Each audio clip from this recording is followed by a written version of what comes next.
Well, hello everyone and welcome to this first video in the series of electronics tutorials. In this tutorial we'll be looking at Ohm's law. Ohm's law allows us to understand the relationship between voltage, current and resistance.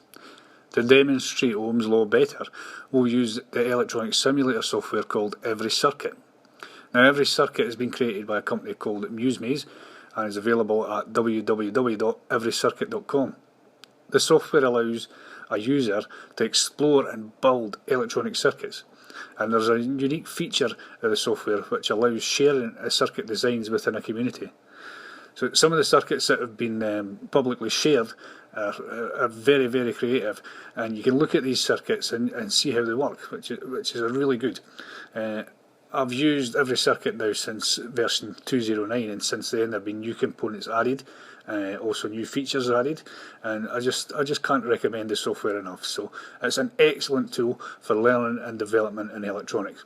So in this video, as well as looking at it on the simulator, we'll examine the formulas used in Ohm's law, because it's important to know how the values are calculated for voltage, current and resistance. So let's go ahead with that.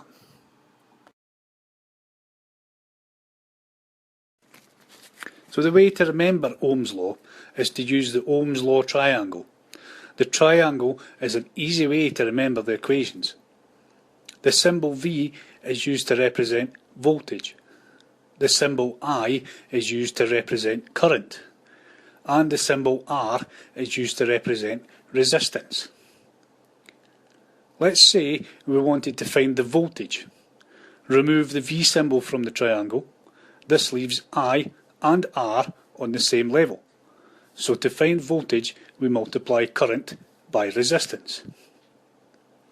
If we want to find the current, remove the I symbol. This leaves V over R. So to find the current, we divide voltage by resistance. And finally, to find the resistance, remove the R symbol.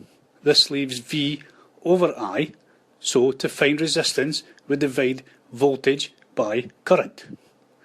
Let's look at some basic examples of using Ohm's law to find voltage, current or resistance. Let's say we wanted to find out the amount of current that was on a circuit. We know the voltage is 5 volts and the resistance is 2 ohms. 5 divided by 2 equals 2.5 amps. Now let's say we wanted to find the resistance. We know the voltage is 5 volts. The current is 2.5 amps. 5 divided by 2.5 equals 2 ohms. And then let's say we wanted to find the voltage on the circuit. Current is 2.5 amps. The resistance is 2 ohms. 2.5 multiplied by 2 equals 5 volts. So if you ever need to calculate these values, write down the triangle and the formulas will be easy to remember. Let's now go back to the simulator, build a simple circuit with a 5 volt power supply and a 2 ohm resistor to demonstrate how the software can calculate these values for us. Okay, so now we're back in the simulator. We'll build a sample circuit. In the centre of the screen is the work area. This is where you place your components. In the left-hand column, you can see the community circuits, but this is where you'll also find sample circuits and your own saved circuits.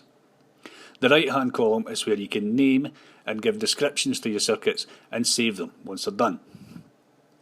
Before we build the circuit, we'll use this icon in the bottom right of the screen to expand the workspace to its full size. By default, when you start a new circuit, a ground point is always placed. This will be used in the circuit we build, so we'll leave it where it is. Over the top of the workspace, we can see a list of the components available. Hovering the mouse over any of the components will show the component name. We require a DC voltage supply for our sample circuit. To place this in the workspace, we click the voltage icon. Now we can drag and drop the component to the required area. We need the voltage to provide 5 volts. To adjust this value, make sure the component is highlighted. When it is highlighted, it will be shown in yellow. We now click on the spanner icon. The flywheel appears and we can adjust the voltage to 5 volts. Next, we need a resistor. From the components list, click on the resistor icon. We want the resistor to be running horizontally, so we use the rotate icon shown here. We then move the resistor into line with the power supply. We need to adjust the value to 2 ohms. To do this, again we use the flywheel. This is all the components we need for now. We now need to connect them together to make a complete circuit. To do this, highlight the positive end of the power supply. Then we click on the nearest end of the resistor.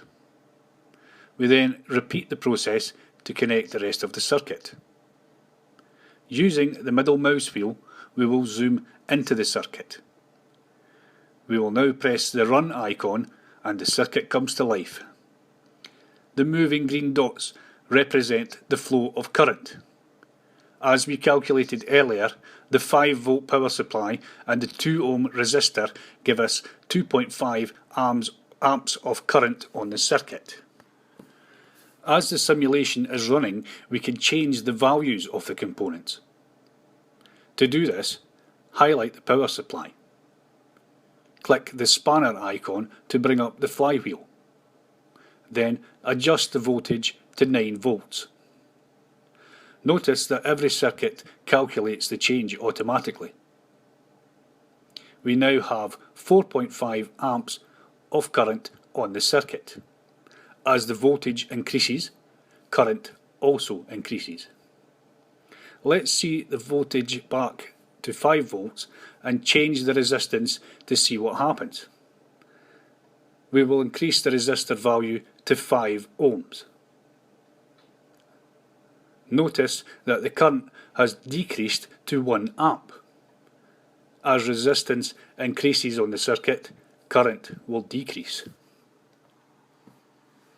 In the videos which follow in this series, we will explore more components and build more circuits, showing how the calculations are done and how every circuit can help us understand how the circuits work. I hope you enjoyed this video. Please feel free to ask questions and leave comments. All the best.